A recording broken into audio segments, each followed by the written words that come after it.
Imagine a stadium packed with 60,000 people. The energy is electric.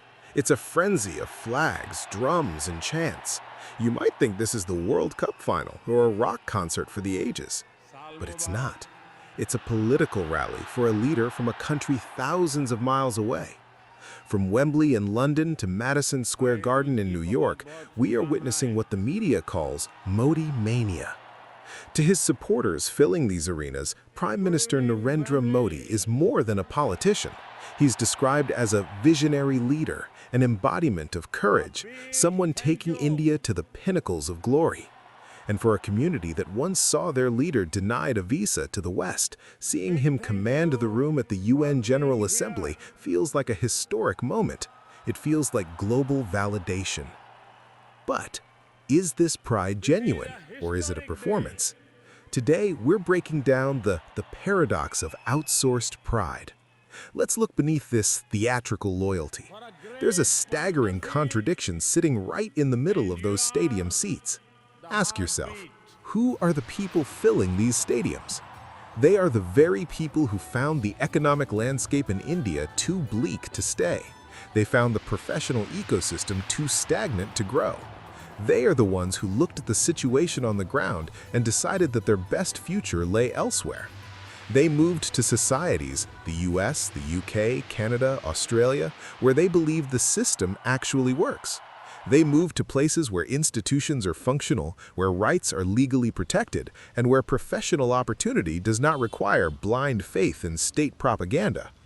And here lies the irony. The diaspora is cheering for a system they explicitly chose to leave, while enjoying the benefits of a system they chose to adopt.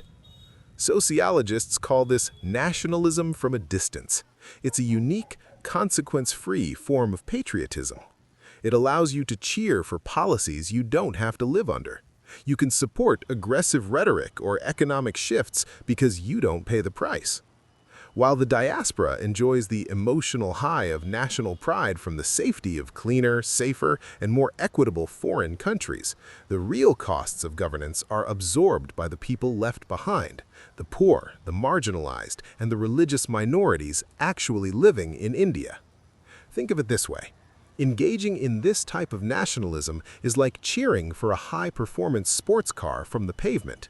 You can admire the engine's roar and the speed from a distance. You say, "Wow, look how fast it's going."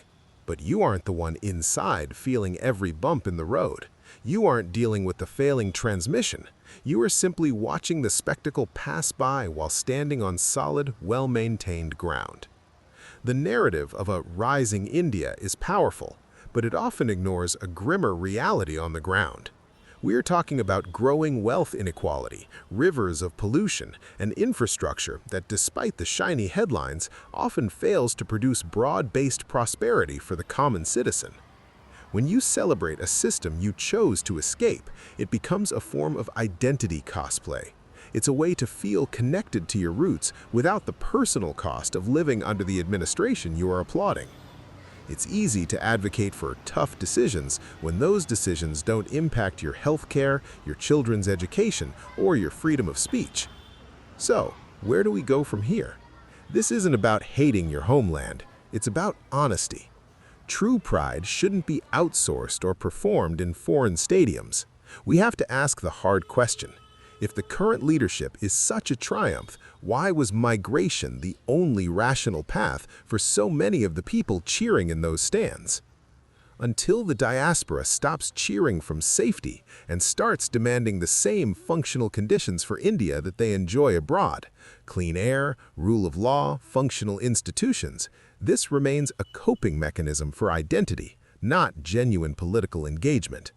You can love your country, but love requires wanting better for it, not just cheering for the image of it while you live somewhere else. Thanks for watching. Let me know in the comments, is distance nationalism a valid way to support a country, or is it a contradiction? See you in the next one.